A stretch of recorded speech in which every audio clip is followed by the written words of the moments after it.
you, Dr. Jackson, and good morning again, everyone. My name is Arnett. So the presentation of this panel will consist of 3 15-minute presentations. They'll go back to back. We have a gentleman in the back here who has a bell. We'll give you some time signals, and we'll just go pretty much without a whole lot of transition between them. And then there will be time for a 15-minute question and answer session at the end. So I'm going to just briefly introduce all of our panelists at the onset, and then they can get into more detail about their work and their backgrounds. First up, we have Dr. Amanda Arbouin from Nottingham Trent University. Following her, we have Lou Matthews from Inspire Math in Bermuda. After that, we have Dr. Ashley Patterson at Penn State University and Dr. Robert Bennett at The Ohio State University, who will jointly present together. And as I said, following all of those presentations, we will have a question and answer session. So take notes and jot your questions down. Thank you, Dr. Arbouin.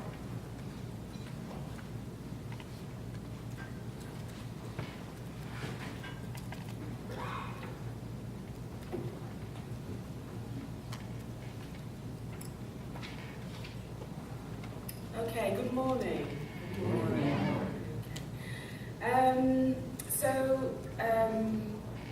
I'm Amanda, and I'm a lecturer at Nottingham Trent University, which is a university in England. And I'm going to talk to you about the educational experiences of a small group of Black British male university graduates. And the participants, I'll refer to them as British African Caribbean. And what that means is that they are British born and educated entirely within the British education system, of African Caribbean parents who migrated to the UK from various Caribbean islands. So sometimes I'll use other terms interchangeably, like Black or African Caribbean. And if you hear me say minoritised, I think that's the term that you would usually say people of colour. So that's an umbrella term to include all non-white people. Let me see if I can get this to work. Okay.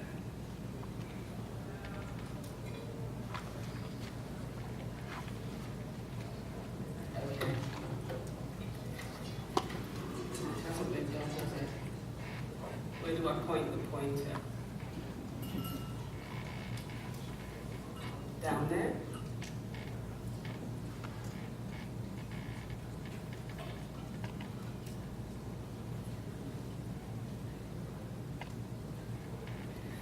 Okay, so the presentation today is based on my book, which is due to be published in January.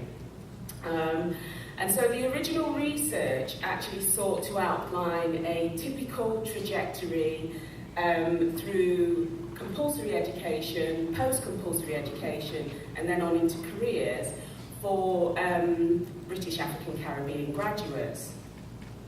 So to give you a little bit of background context to the UK, minoritised people make up about 13% of the British population, and Black people make up about 3% of the population.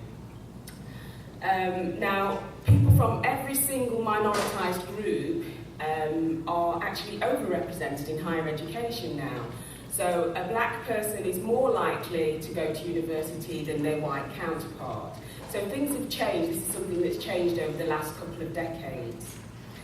However, the structuring effects of race and class and gender mean that Black students are less likely to achieve the benchmark good school leaving qualifications. They're more likely to spend extended periods of time in post-compulsory education compensating for a lack of those school leaving qualifications.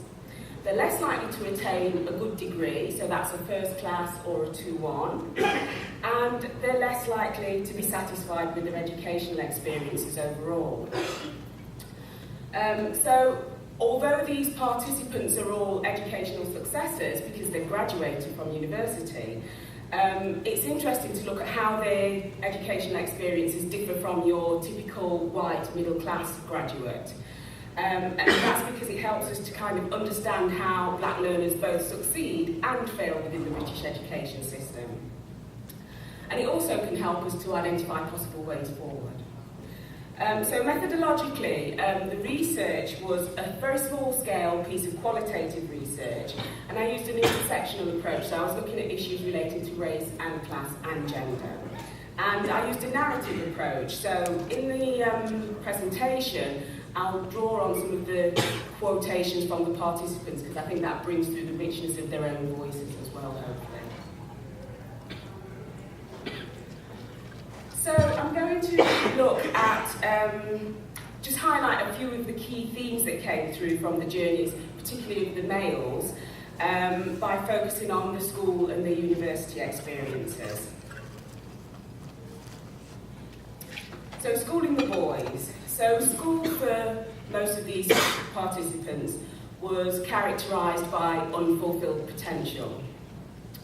And so following a promising start, most of the participants found that compulsory schooling was plagued by things like negative racial stereotyping on the part of teachers.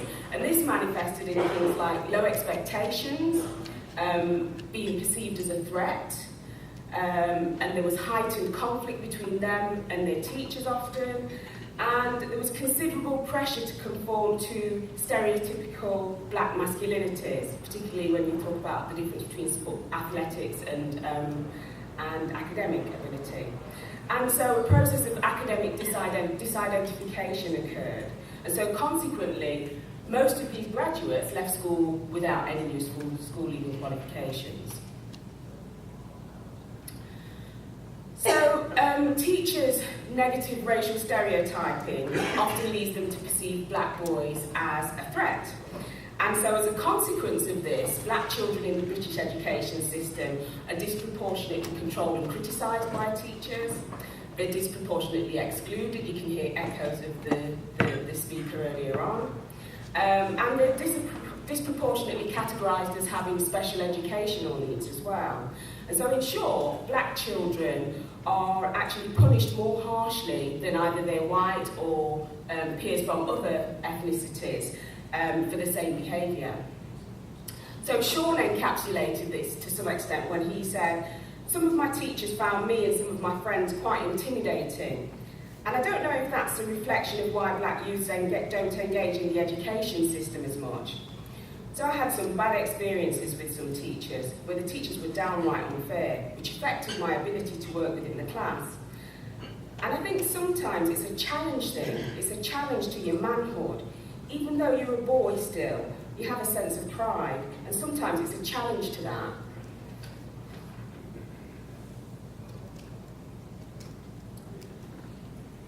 So this accentuated fear of black boys can also detract attention from aggression that's directed at them as well. And so Dean gave an example when he said, "My nephew was verbally, racially assaulted. And when he hit this guy, they were going to put on his file that he assaulted this guy. His parents said, 'Be careful how you use the word assault because it tends to stay with you throughout your career. So you need to rephrase that.' Unfortunately, they did. And his parents said, 'You need to be talking about this racial abuse. How are you going to handle that?' So they chose not to see the racial abuse part, but they wanted to concentrate on the assault part. And I think a lot of them feel threatened and they don't know how to deal with it. So they think the best thing to do is to just exclude. And of course, to exclude is like a downward spiral of destruction. So racial abuse can actually trigger inappropriate responses from children sometimes that lead to serious consequences for them.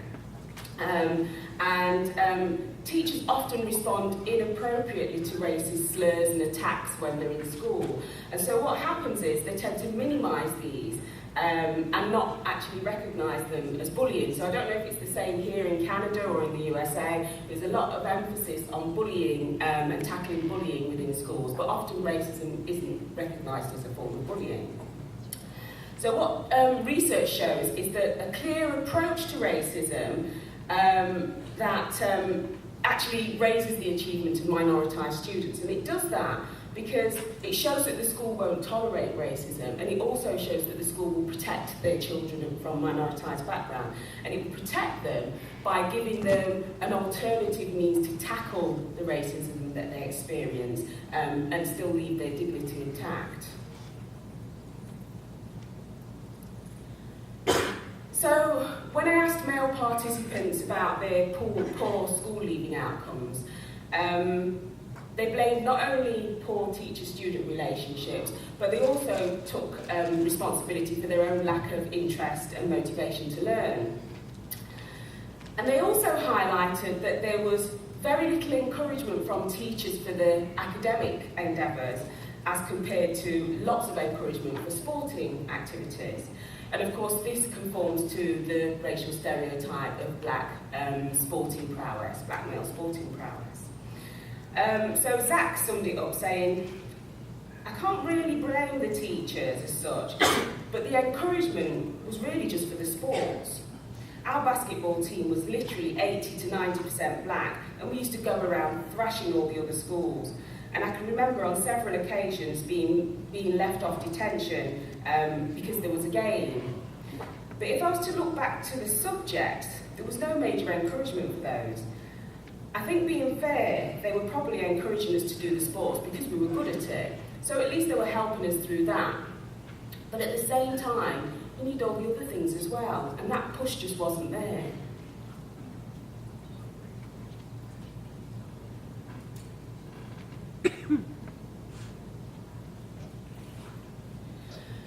So in short, what happened is called a process of academic disidentification.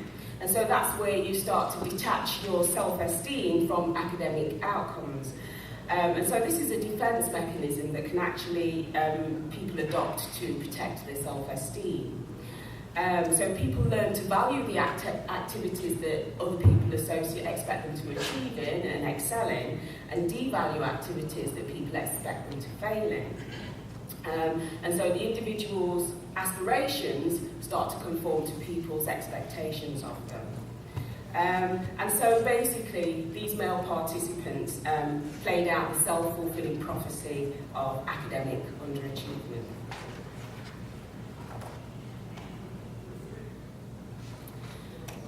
Nonetheless, the participants went through a range of transitions, and ultimately that led them into higher education. So the higher education experience was characterised by learning to achieve.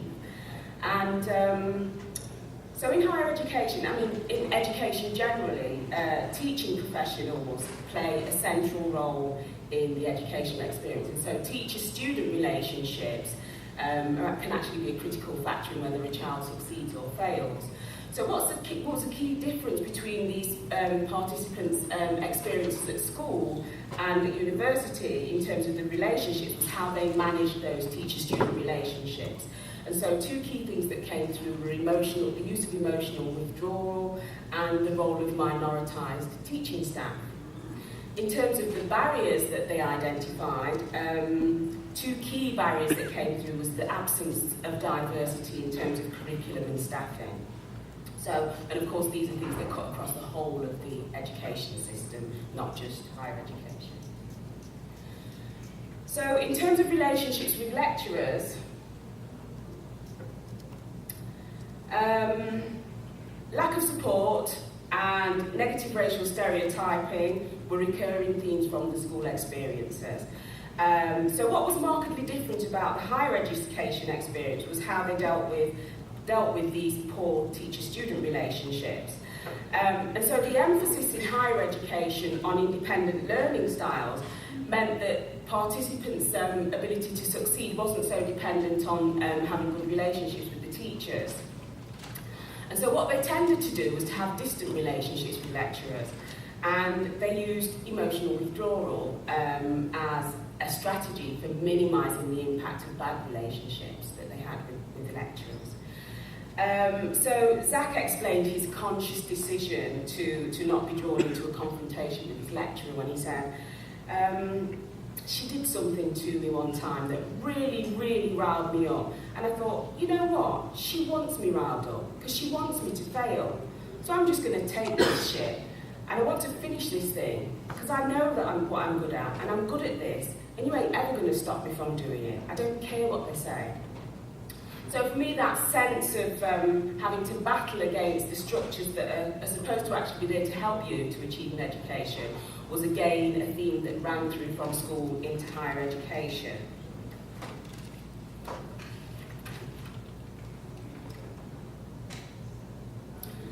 Okay, so by contrast, there were very few cases where people talked about a particular supportive relationship with a higher education member of teaching staff. And in every single one of those cases, the teaching staff was minoritised, from a minoritised background.